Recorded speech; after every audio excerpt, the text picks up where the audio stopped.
Je m'appelle Sandra Rocolin, je suis psychologue spécialisée en thérapie cognitive et comportementale et sexo-fonctionnelle. Et aujourd'hui, je vais vous parler d'amour, de la relation amoureuse qu'il peut y avoir avec un homme que l'on sait ne pas être sain, ne pas être un gentil garçon. On sait que c'est un homme qui... Alors, dans le jargon, on peut appeler ça... Non, je ne vais pas le dire. Je vais pas le dire. On peut appeler ça des hommes à femmes. Voilà, la manière très courtoise de le dire, c'est ça. Et donc, on va vers ces hommes-là. J'ai pas mal de patientes qui me disent, voilà, c'était en début de relation, j'avais envie de m'amuser ou alors j'avais pas envie de quelque chose de sérieux.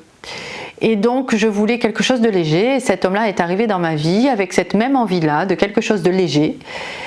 Et au final, je me retrouve après plusieurs semaines, plusieurs mois, parfois plusieurs années, à continuer à être mal et pas du tout être dans une relation légère. C'est-à-dire que la relation légère du départ qu'on avait voulu instaurer avec cette personne-là, elle n'est pas du tout légère, bien au contraire, elle nous prend la tête.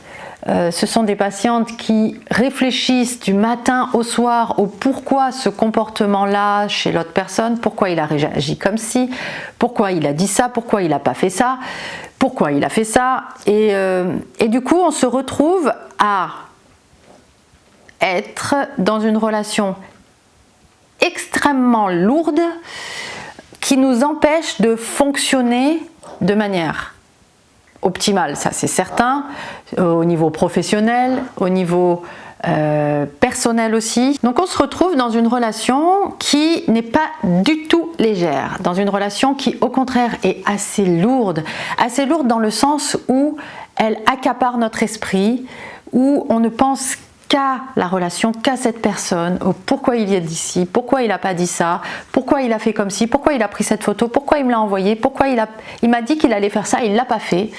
Et donc on se retrouve vraiment dans quelque chose qui est l'inverse de ce qu'on voulait au départ, tout en se disant encore je veux pas quelque chose de sérieux. Alors oui, je suis tombée amoureuse, mais voilà, c'était pas ce qu'on s'était dit au départ, moi j'ai envie de quelque chose de léger. Donc il y a vraiment ce décalage entre je veux quelque chose de léger, c'était annoncé comme léger, j'essaye de le porter de manière légère et c'est pas du tout léger, c'est extrêmement lourd, ça me prend la tête du matin au soir, j'arrête pas de réfléchir au pourquoi il fait ça, j'arrête pas de lui trouver des excuses aussi, hein. C'est-à-dire que ce sont mes patientes, mais je connais très bien ça aussi pour l'avoir vécu il y a quelques années, c'est cette sensation-là de se dire oui, non, mais c'est pas de sa faute, c'est... il essaye de me comprendre, il est angoisse, il a peur pour moi. Alors, quand on est sur ça, vraiment, ça signe qu'on est vraiment trop centré sur l'autre et plus assez nous. Donc, dans ce cas-là, qu'est-ce que je conseille, moi? Ça va être de vraiment s'interroger sur ce que l'on ressent, sur ce que l'on veut, vraiment. Cette patiente, alors peut-être qu'elle va se reconnaître, c'était oui, mais bon, j'ai envie de tester. Voilà, j'ai envie de tester. Elle me disait, j'ai envie de tester, j'ai envie d'y aller, j'ai envie de faire. Très bien, fais, fais, teste. Tu as le droit. Tu as le droit et tu as le choix de ça. Donc vous avez le choix de rester avec ces personnes-là. Vous avez le choix de vous manger le cerveau du matin au soir. Et ce n'est pas être maso que de faire ça. Je tiens vraiment à le signifier. Ce n'est pas se vouloir du mal, ce n'est pas être folle. Ok, on enlève ça de suite du tableau. Non, c'est bien plus complexe que ça, vous l'aurez imaginé quand même. Ça tient vraiment de schémas inconscients que l'on a à l'intérieur de soi. Ces schémas, c'est ce qu'on appelle des schémas précoces inadaptés. Et très souvent, ce schéma-là qui nous maintient dans la relation avec quelqu'un et que la relation est lourde, c'est pas du tout ce qu'on voulait. Parce que très souvent, en plus, quand on arrive à ce type de relation, c'est qu'on a déjà vécu des relations toxiques. Donc on sait déjà ce que c'est la lourdeur d'une relation.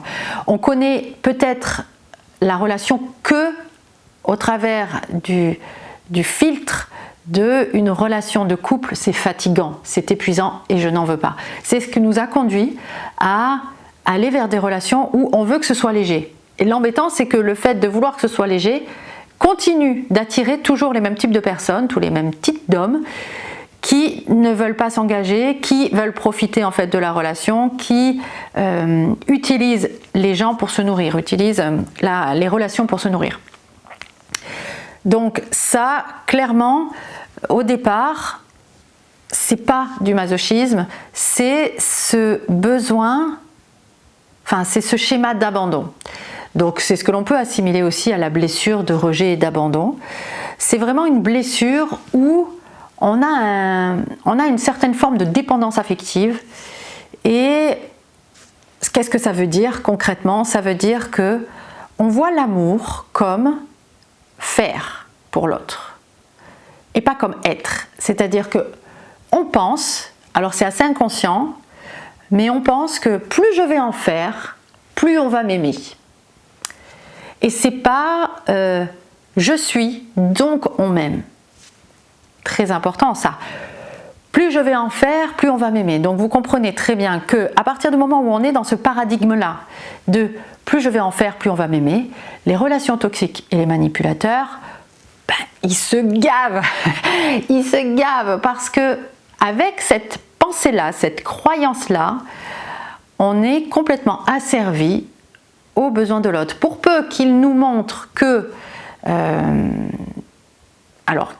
qu'il nous montre que il a souffert, que c'est pas évident dans sa vie, qu'il est dans un divorce difficile, qu'avec ses enfants c'est compliqué, que sa mère, si son père là, qu'il est anxieux parce que, eh ben voilà, on excuse tout.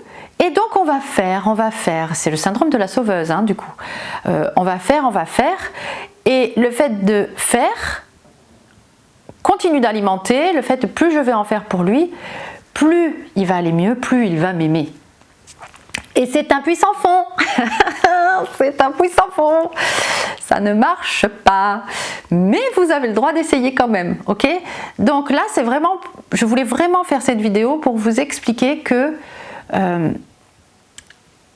il y a une progression dans le fait de se rendre compte de la situation, que au final, enfin au début on voulait quelque chose de léger et au final c'est pas du tout léger, donc c'était pour vous rendre compte de ça, pour vous faire dire aussi que c'est pas, même quand vous êtes sorti du déni et que vous savez que la relation c'est pas ok, ben c'est pas pour autant qu'on arrive à sortir de cette relation là de manière simple. Non, on n'en sort pas simplement non plus, parce que c'est pas parce qu'on est maso, mais c'est parce qu'on a des schémas précoces inadaptés, notamment celui d'abandon, et avec des croyances aussi inhérentes à ce schéma-là, qui sont de l'ordre de plus je fais et plus on va m'aimer. Donc c'est l'addition de ça. Et après, eh ben, quand on sait tout ça, ben, comment on fait pour sortir de cette situation-là? Ben, ça c'est encore un autre sujet qui est compliqué pour les personnes qui sont dedans. Bon là, moi elles sont en thérapie, donc du coup on a les moyens de sortir de là. Ça va être de travailler sur votre schéma d'abandon, de travailler sur vos schémas précoces inadaptés. Donc de trouver un psychologue, une psychologue formée aux thérapies cognitives et comportementales et surtout à la thérapie des schémas. C'est grâce à cette thérapie-là que vous allez pouvoir travailler concrètement, parce que c'est pas le tout d'avoir du concept, mais c'est surtout d'aller dans le concret. Voyez avec ce professionnel-là pour trouver du concret vraiment dans votre vie au quotidien. Voilà, dans telle situation, comment je pourrais me comporter? Qu'est-ce que je pourrais faire pour sortir de cette situation-là? Donc, voyez, si toutefois vous avez besoin de mon aide, je fais des séances individuelles, le lien est juste en dessous de la vidéo.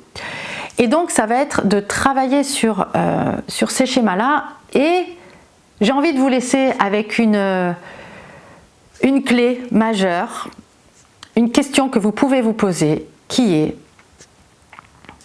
qu'est-ce que je veux?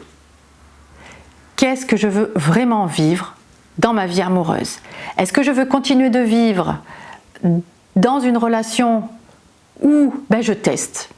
Et si c'est ça, c'est ok aussi. Mais par contre, mettez-vous une deadline. Je teste. Si dans 3 mois, dans 6 mois, voyez le temps que vous voulez perdre. Je vous taquine. Mais voyez le temps que vous voulez prendre pour tester la relation, mais surtout, arrêtez-vous à un moment donné. Hein, mettez-vous une deadline et mettez-vous en observation de cette relation-là. Je sais, c'est compliqué de sortir de ces relations parce qu'on a tellement envie que ça marche. On aime tellement l'intensité que ça peut nous donner à certains moments qu'on en oublie nos objectifs et on en oublie qu'on est importante et que on a le choix. Voilà, je vous laisse. À très vite. Bye bye.